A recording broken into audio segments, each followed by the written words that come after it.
We envisioned Emily grown up, 25 years of age, and then we began to imagine what she'd be like as a heroic figure, as someone fighting for her life against the forces of deceit. We developed a vision for Emily Caldwin that excited us, and at E3 last year, we shared that vision with the world. Dishonored 2 is set 15 years after the first game. Emily Caldwin rules the Empire, watched over by her father, Corvo Attano.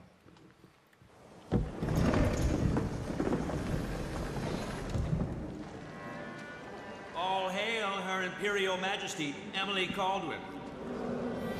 Loyal subjects, we're going through a difficult time, but today we honor my mother, the late Jessamine Caldwin. May her memory survive through the ages. Emily. You look tired, Father. Every year, I think the anniversary of Jessamine's death will be easier, but it never is.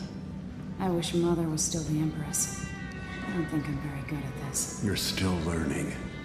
Don't worry about the rabble-rousers, and we'll catch the Crown Killer, eventually. People are saying it's you, that these assassinations are a misguided effort to protect me. No, someone's trying to make us look guilty by targeting your enemies. I wish I could just run away from all this. Sometimes you do. You think I don't know about your nights out on the rooftops? Courage. The ceremony will be over soon. Royal Protector and Father. I should have passed a law against that combination of titles years ago.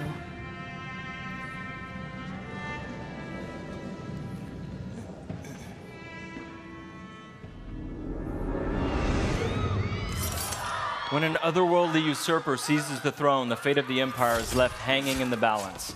Dishonored 2 offers you the choice of playing as Empress Emily Caldwin or the Royal Protector, Corvo Attano. Emily and Corvo are both fully voiced this time, with their own perspectives and emotional responses to the events transpiring around them. Whoever you choose to play, you've got to flee Dunwall, your home, and travel to Karnaca in order to unravel the threads of a conspiracy and take back what's yours. I've gotta get away. I should talk to the captain of that ship.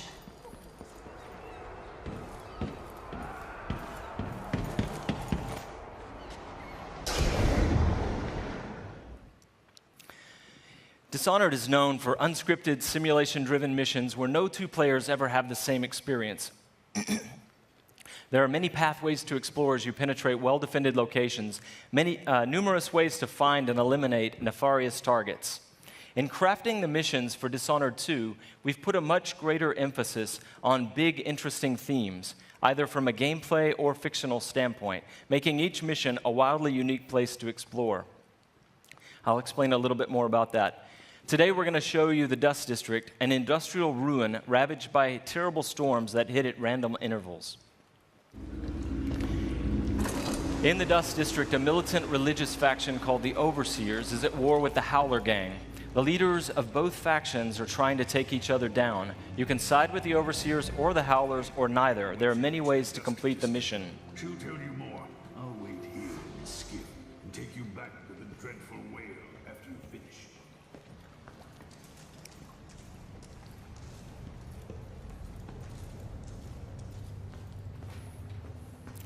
Everything you see here is rendered in the Void engine, designed to create atmospheric and exploration-rich spaces.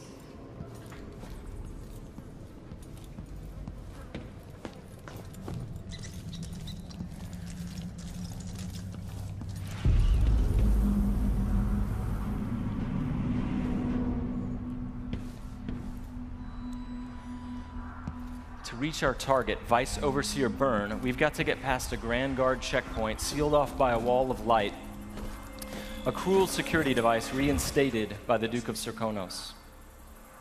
Orders from the Duke. We're losing too many people. Good soldiers blinded by that hallucinogenic powder the Howlers use, then stabbed to death or dragged down by the Abbey's hounds. One young lieutenant got hit by an Overseer grenade. That was it. He was one of the Duke's distant cousins or something. Shit. Let's hope they do enough damage to each other so the fight goes out of them. That won't happen until someone manages to kill either Hollow or Vice Overseer. We've made much greater use of vertical space for Dishonored 2, encouraging players to explore the rooftops Cleaning above the silver streets. dust out of my ears.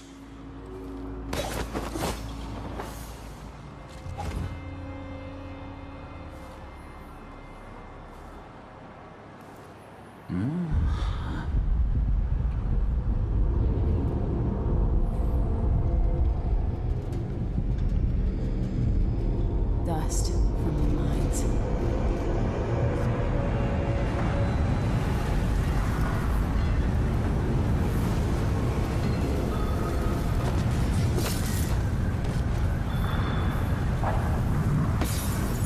The storm alters visibility for the AI and for the player. A random storm hits and Emily comments on it.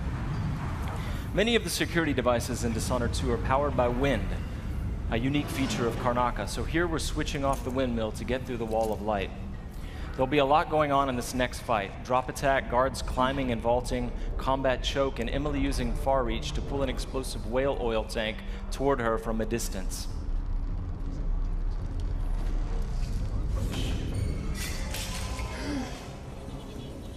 You aren't going anywhere! So dead. Let Head the rope for you. Hey, you! Come here!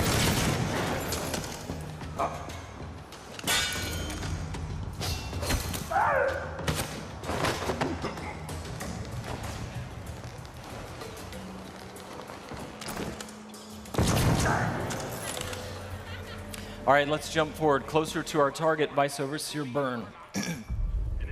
The Overseers are fighting the Howler Gang for the hearts and minds of the people of Karnaca. What happens here will influence Karnaca's future and the endgames. The Vice Overseer hasn't shared his plans with me. He's upstairs now, so I assume we'll learn something before long. Here we're going to use Emily's Mesmerize power to lull a group of Overseers into a stupor, evading combat altogether. Mesmerized, they won't notice Emily or even remember that she was here. There you are. I feel so empty right now.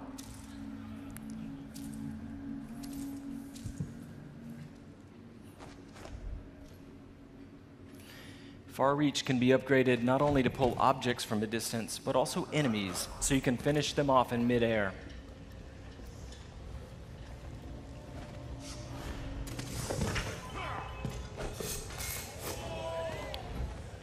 This time, all of Emily's powers, which are new, and all of Corvo's can be fully upgraded using entirely new skill trees, giving you the ability to customize more deeply.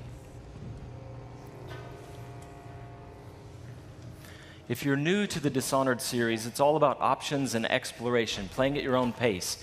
The game has many different pathways through each mission, and also different approaches, stealth or combat, lethal or non-lethal, and a wide array of supernatural powers that will dramatically change the experience as you play.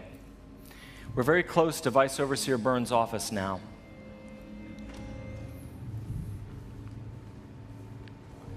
The Duke will topple soon.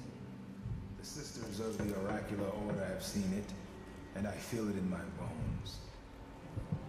So this stalemate with the Howlers must be resolved. Byrne is giving a briefing using a projector. We're going to plant a stun mine and then link several of the Overseers with Emily's domino power, so that whatever happens to one of them will happen to all of them. They share the same fate. Doesn't know. Died trying to break power. We suffered fatal injuries. Somehow he comes back the next day to fight again.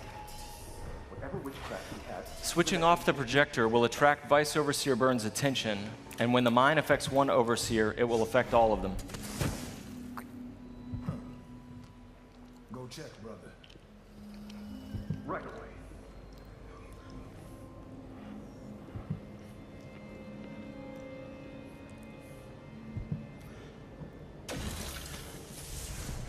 There are many creative ways to use Domino. Now we're going to show you Shadow Walk, another key power for Emily.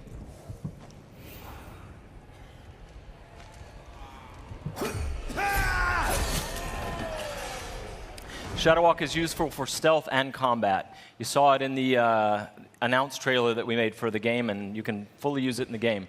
Like all the powers, it can be upgraded in a variety of ways. With Vice Overseer Byrne out of the picture, the leader of the Howlers will owe Emily a favor, and that's just one way to complete the Dust District mission. Before closing today, we want to demonstrate another signature environment from a mission called A Crack in the Slab. It's another example of the missions in Dishonored 2 and how they're built around big, interesting themes. This mission takes place in a ruined manor that's been sealed for several years. At the start, the outsider appears and explains that reality was warped inside this place after an occult event. Your supernatural powers won't work inside the manor, and even time behaves strangely, allowing you to travel back and forth between the ruined present and the past when the manor was lavish and refined.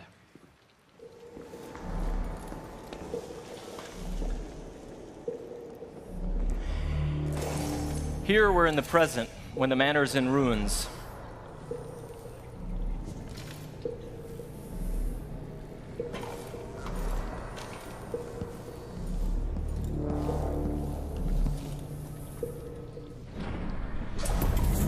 Now we've moved backwards, years into the past, when the manor was still inhabited and guarded.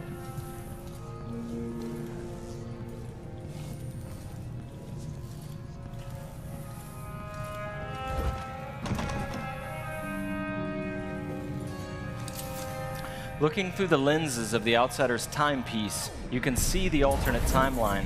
This is useful for solving puzzles, as you've seen, but it can also be used to avoid or take down enemies. You can watch enemies in the alternate timeline and then step through to execute your plans.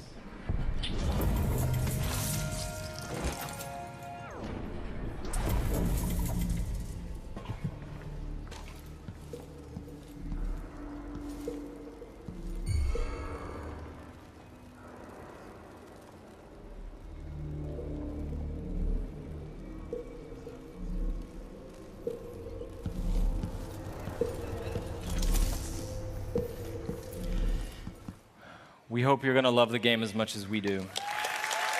Thank you. Thank you.